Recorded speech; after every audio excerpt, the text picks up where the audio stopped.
Ananta is an upcoming free-to-play anime-styled urban open-world gacha RPG from NetEase's Naked Rain. Currently announced for PC, PS4 and 5, Android and iOS. It was first announced all the way back in 2023 during the Gamescom event under a different name called Project Mugen, and attracted a lot of attention for its movement systems that take heavy inspiration from various games such as Spider-Man, Infamous, and Prototype. Apart from that, it also takes place in a huge urban city similar to what you would expect to see in a GTA game. This had immediately caught my attention as I've been a big fan of GTA games and similar titles that take place in urban environments. On top of that, it is rumored that the game has heavy focus on player freedom, thus the game has no stamina system whatsoever. Considering how many anime titles I've played in recent months, I wanted to take some time and dive in a bit deeper into what is known about the game and share with you what I've managed to learn. So take a seat and let's begin with the story and setting. Ananta has a key focus on its single player, but will involve multiplayer aspects such as 4-player dungeons, visiting your friends' worlds, traveling together, playing minigames, and a lot more that I'm sure has not yet been made public. However, it has been mentioned that some of the activities will involve playing darts and exploring the city together in your car. Taking inspiration from the trailers, I can also guess that we'll be able to play popular arcade games, go skateboarding, playing volleyball, and so on. Hopefully we will also hear some more news about the combat-related game activities sometime soon. Within the world that Ananta takes place in, humans live alongside supernatural enemies called Chaos. Some of them are peaceful while others are considered evil and cause problems in the city. As a player, we take on the role of an ACD agent, an investigator tasked to oversee the Chaos entities and put a stop to the ones that cause any trouble. Throughout the story, it is said that we will need to figure out why the Chaos are manifesting in the city, as well as finding out more about our true identity and background. Now, of course, we cannot skip out on the combat and actual gameplay. The sad part is that not too much has been shared just yet, however we can safely say that it will be high action, fast paced, and with various party members to switch around with for massive damage. One thing the devs did share is that the game's combat system was heavily influenced by Jackie Chan movies, where he would use random objects around him to help him in battle. Imagine tossing around angry cats at your enemies, or using random trash cans with your grappling hook, similarly to what you would see with Spider-Man and his webbing. Aside from that, I also noticed similarities to other gacha games like Wuthering Waves, where unique monsters like car demons pop into the world for us to battle. I'm not sure if they're bosses or random day-to-day enemies, but they sure look cool.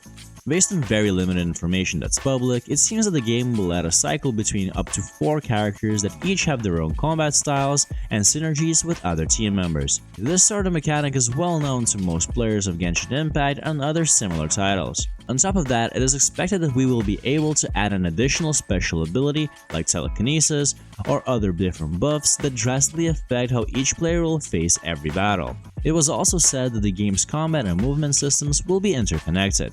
This will let us use special attacks and combinations with other special abilities like telekinesis, which will help us to use entire cars to smash them into enemies. The movement system in Ananta is something that caught the eye of many people, and it seemed to involve elements of other incredibly successful titles like Prototype, Spider-Man, and Infamous Second Son.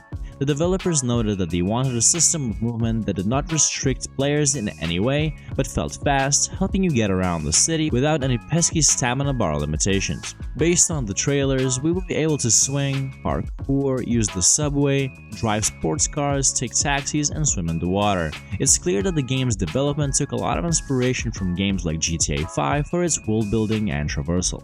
What sets Nova City apart from your typical GTA game is that it's focused on keeping the urban setting close to reality with the sprinkles of paranormal activities. Imagine toilet seats that start running while characters are still sitting on it, or your car turning into a demon. It was also hinted that we will start with just a single city when the game launches, and that it will be split into 10 different regions such as business district, a beach, amusement parks, and more. However, with each passing year, the devs plan to add an additional city with its own theme such as London, Paris, or New York. As for the playable characters, based on what was revealed, we'll be able to select a male or female avatar. It is still unknown if it will be possible to fully customize them, but it does look like we'll be able to dress them up. However, this is speculation at this point, so please take it with a grain of salt. In addition to the main character, multiple other playable characters have already been revealed. each with their own backstory, abilities, and powers. As standard, once you meet them in-game, you'll be able to add them to your party and take advantage of their powers. Based on published articles, it seems that the humans with powers are called Espers, so it seems we'll also be finding out more about why some humans have powers and why others do not. Despite the almost superhero-like abilities that the Espers have, the dev team is working hard to make them relatable and will have their own unique personalities to shine through. This ability will be a great way to build lore and help cosplayers make their outfits. Now, the game is expected to have a global release, but for the moment there has only been a single technical test done back in January 3rd of 2025 over in China, and no global beta test just yet. Official global release is projected for late 2025 or early 2026. However, Ananta will be showcased at Tokyo Game Show September 25th to 28th, 2025, possibly revealing gameplay, beta news, or even a launch date. The game will feature multiple languages, Chinese being the original, and then English, Japanese, and Korean.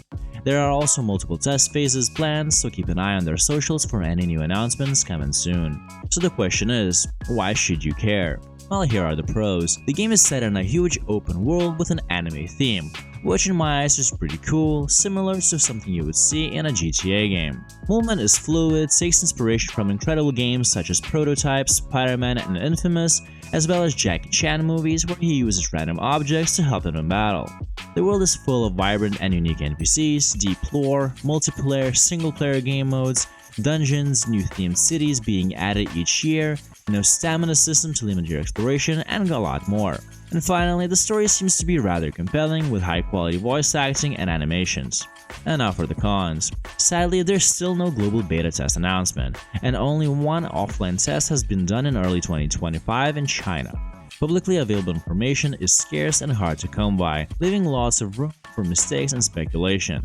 Monetization model is still unknown, however, it is confirmed to be a free-to-play game where you won't need to pay to win. Most likely it's gonna be a gacha game, but only time will tell. Lastly, the game's launch date is still unknown but speculated to be late 2025 or 2026. I don't know about you guys, but I'll be following the game's development closely, so don't forget to subscribe if you want to know more when a brand new video is available. Now what do you want to see from Ananta? Share your ideas down in the comment section below, and as always, I'll see you in the next one.